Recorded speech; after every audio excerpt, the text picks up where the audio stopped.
Do any of you guys speak fluent Farrah? Because I didn't understand a single bit of her word salad. All she did was say a lot of, I decide who comes in and out of my life, responsible, this, that, literally, like what the hell was the girl saying? Hey everyone, welcome back to my channel. Before we jump into this Teen Mom OG finale episode recap, I want to remind you that you have just over 1 week left to get yourself a little something from my limited edition pop culture holiday collection. The link to it is going to be in the description box down below. Like I said, there are a whole bunch of funny different quotables, like that's why I have all these feathers in my hair, is Kyle slow, and bacon slap, and a whole bunch of different ones that I'm excited to share with you. But let's get into this episode recap. So the finale episode kicked off with Taylor and Maisie planning for their wedding, but I'm gonna get more into that a little bit later because this first scene really wasn't much to speak about, and the whole episode pretty much revolved around their wedding, so we'll get into it. Next up, we saw Farrah's non-boyfriend Simon talking to her mom Deborah about their communication issues, and she agreed with him about therapy, and she also said that she had a boyfriend that she wanted to introduce them to later on. What was kind of surprising this episode was that Amanda was on screen telling us that she was about to get a boob job and lift, in addition to her liposuction tummy tuck thing. It was kind of funny because on Instagram, like just a few weeks ago, which is way after all this procedure happened, she claimed that all she got was a breast lift. But here you are, Amanda, on screen telling us that you're gonna get a boob job. Which is it, girl? Another crazy thing about her scene was that her daughter Leah was telling her and Matt that she wished they lived closer to her school, and Amber pretty much shrugged that off and said, oh, I'm sorry, boo-boo, we don't live closer to your school because we live in a really nice neighborhood. What? Like, I had to go on Twitter after the scene and ask you guys if I really did hear what I heard, because it was such a bizarre statement. Like, your daughter is asking you, why don't you move closer to me? It would be so much, you know, easier for me to get from school to your house. I guess maybe it would be easier for her to go between the two parents' homes as well. And all her mom could say was, sorry, we live in a really nice neighborhood, and so no. I still don't even know what to say about that scene, you guys. It was so odd. To me, it seemed like something Janelle would say to Jace, and it was just, okay, girl, really? Over in the garage of Matt and Amber's exclusive neighborhood that they both deserve, baby, they talked about her upcoming plastic surgery plans, and she was discussing it, and then all of a sudden, Matt kind of chimed in about something else, and Amber sort of was like, Matt, can I have a moment? Like, this whole show has been about you lately. Can I have a moment? And he sort of made fun of her for it and got loud and wound up stealing the scene anyway. And I really got me thinking, like, wow, this whole entire season, Amber has been the supporting cast member to her own storylines, and it really didn't stop there. It went on throughout the whole episode as well, if you notice. And over in Michigan, Caitlin, Tyler, and her tragic hombre were preparing for Maisie's wedding when two crazy things happened. First of all, Tyler asked Caitlin where Nova was, and she essentially said, who cares? Awkward.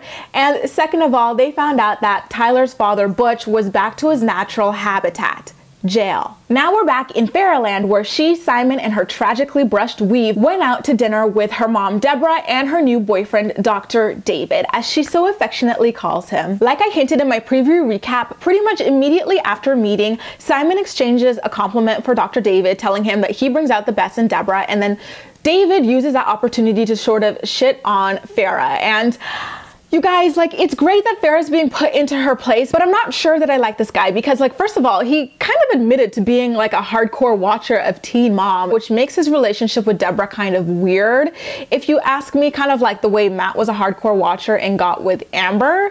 And second of all, because he spoke about their relationship so matter-of-factly when all he knew, like I said, about it was what he saw on television and what he heard from Deborah. He never really witnessed anything between the two of them.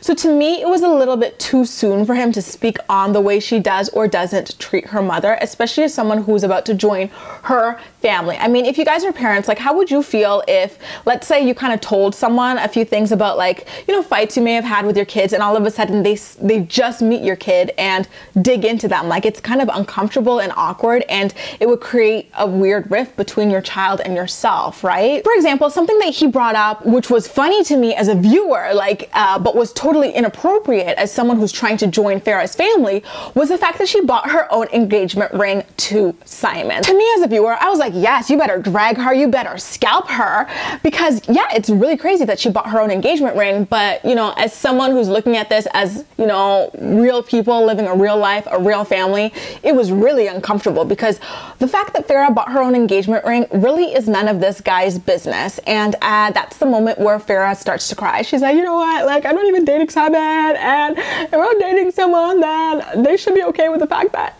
I want something that me and my daughter pick out. And it was just like a bunch of sentences that really didn't make sense together. She's a word salad queen, let's say that. And she tries to walk out of the room, but then this man who she literally doesn't know blocks off her exit and like starts embracing her in this bear hug as she's crying and trying to leave. And I was like, you are coming on way too strong. And the fact that Deborah literally had nothing to say and she just looked so smug about this was troubling to me. It was so uncomfortable. So many people, like myself included, value our personal space, especially with people that we don't really know. So if I don't know you and you've insulted me to the point where I am sort of hysterical, do not block my exit with a fucking bear hug unless you're in the mood to lose your front teeth that day. And I really felt for Farrah in that scene, and I'm mad at Deborah's new boyfriend for losing the chance to be this person that we could root for because he essentially was wrong. You know, you don't drag someone the first time you meet them based off things that you've seen on television and things that you've heard from someone who's a perpetual victim.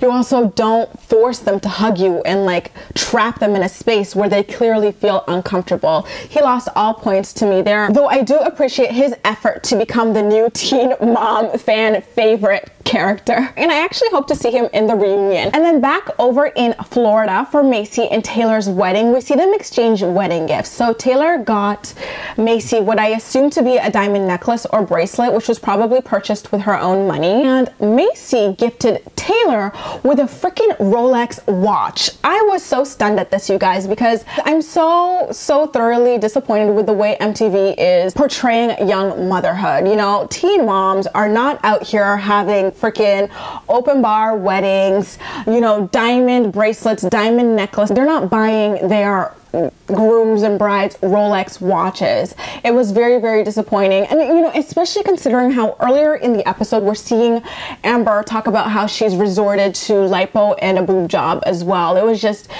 yet another failed PSA. I do not believe the show reduces teen pregnancy rates for 1 second. Give me a break. If teen pregnancy will get me a Rolex diamond watch, 1,000 Jeeps a year, like sign me the hell up. Actually, don't sign me up for that. And when Taylor got that Rolex, I was kind of like, Maisie, don't you still owe like $80,000 to the IRS? Or, you know, because that's a bit excessive. Next up, we saw Matt and his supporting castmate Amber do a photo shoot for what he claimed was a potential book cover. But you guys, I am calling it right here, right now. Matt never had any intention of putting Amber on the cover of his book. It's the Matt show, it's Matt's world, and we're all just living in it. There's no way you can go from like photo shoots of you and your fiance flipping the bird off to people like a bunch of arrogant pricks to you solo naked as a book cover. The two are just completely different worlds. I think he just did that for screen time because MTV would have definitely not followed him to whatever the hell his final product turned out to be. I don't know about you guys, but I feel like the girls just weren't enunciating properly this episode, so a lot of things I just couldn't like hear or understand. So this scene between Simon and Farrah, I don't understand why Simon was so pissed off at Farrah. Can you guys let me know in the comment section down below?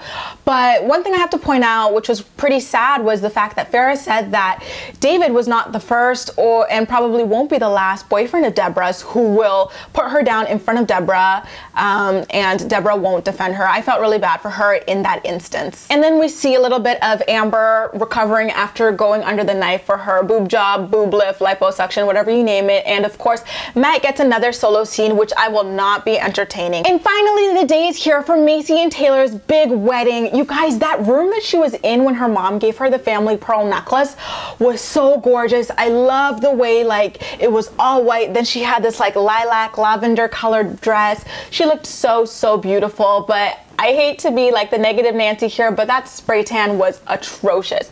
She was Cheeto orange and she had like the whitest hands ever at the same time. It was just a hot ass mess. I don't know why people tan. Like, just embrace your natural skin color. When people of color bleach and all that, it's this huge crazy thing about like, we hate ourselves and we this and we that, but we normalize tanning like it's not the same thing. And the last negative thing I'll say about Maisie's beautiful wedding is that it's a cautionary tale to people to really think about your tattoos, especially if you're 16. Remember her back piece, how atrocious it is? It just really clashed with the classicness and elegance and timelessness of her overall dress and the beautiful venue that they were at. But all of that aside, it was a beautiful wedding. I really love the fireworks scene at the end as well, people greeting them with bubbles. I'm super happy for the two of them. When it came to the vows and stuff, the fact that both Taylor and Maisie were harping on the fact that he left like everything behind to be with her, I was like, boy, bye. Like, leaving your average Joe ass life in the middle of buttfuck nowhere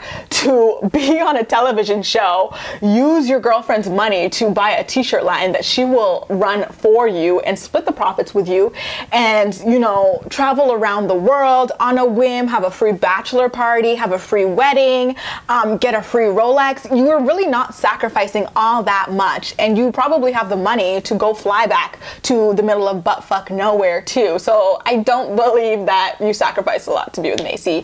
Hashtag sorry, not sorry. I think MTV was being a little bit shady when they really emphasized Amber saying that, oh, I'm recovering from my surgery and the only pain medication I'm on now is ibuprofen. I was like, I see you guys. To be honest, I was quite disappointed in the therapy scene that we saw between Farrah and her mom and Dr. Jen. I was expecting them to finally come out with what they've been like sort of hinting at since the show began, all this like childhood abuse and stuff. And again, it was just like a bunch of like talking around in circles and getting nowhere. Deborah complained to Dr. Jen that Farrah wouldn't listen when her boyfriend was trying to give her like some constructive criticism about her communication skills. Dr. Jen responded by saying that it was absolutely atrocious timing for him to just meet the girl and criticize her all in like one sitting. And Deborah actually did agree with that, which was great, but it didn't seem like she literally agreed with it. She just agreed with it from a, okay, I'll just say I agree kind of standpoint. And then Dr. Jen followed it up with Farrah by saying, yeah, like what he did was wrong, but Farrah, it is true that the way that you speak to people is offensive. Do any of you guys speak fluent Farrah? Because I didn't understand a single bit of her word salad. All she did was say a lot of, I decide who comes in and out of my life, responsible, this, that, literally, like what the hell was the girl saying? I have to give it up to Dr. Jen though for continuously going in on Farrah. She was like, your fuse has gotten shorter lately. Like, what's going on with that? And why are you so hostile with your mother? Like, are you paying her? And then Farrah was like, no, but she's obligated to do these things for me as my mother. And Dr. Jen's like, well, you're coming off a little bit entitled. And all Farrah could say was, And the conversation pretty much ended from there. And as usual, none of these people got anywhere. And it was just a waste of everyone's time, essentially. Like, if neither of you are willing to change, stop going to therapy and just stop talking to each other, point blank, period. And lastly, over at Maisie's wedding, a lot of really cute moments happened with Ryan's family. Like, for example, her yelling to Larry and Jen about the open bar, Larry taking off from the little cart that he was on with them and throwing the keys back to Jen. And then Jen and Larry were seated with Ryan's newest girlfriend, Mackenzie, and Larry was telling her how the wedding was the best day of his life, how he got a partner for life, and how he's so grateful for all of the things that Jen does for him. And you guys, when Maisie threw the bouquet back to all of her girls, Ryan's girlfriend was so desperate to catch this thing. It was like her life depended on it. Like, she was ready to knock a bitch out for this bouquet. In fact, she was so desperate to catch it that she was jumping up and down, allowing her granny panties to be shown to, first of all, everyone in that room, and second of all, everyone in the world. I'm not meaning to be a shady bitch here, but who wears granny panties with a mini dress? Like, first of all, the amount of panty lines that were probably showing through that is just too much to think about. And second of all, it just doesn't make any logical sense. It's like wearing pajama bottoms with a blazer and a dress shirt. But Ryan's face when she caught that bouquet was something else. He looked like he was ready to hop onto the first boat to Panama. It was hilarious. And at this point, his eyes were weirder than usual. Like, one of them was huge and the other one was tiny. I'm really curious about what was going on with that.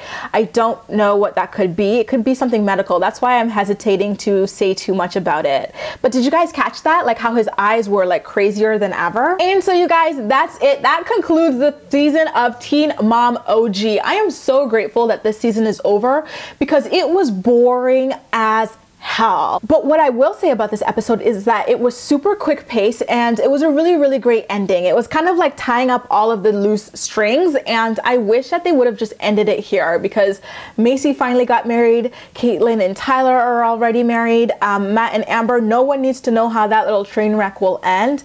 And same thing for Farrah and her family and Simon as well. I feel like this was the perfect finale. It was probably one of the best finales in any Teen Mom 2 like history. I thought it was amazingly put together.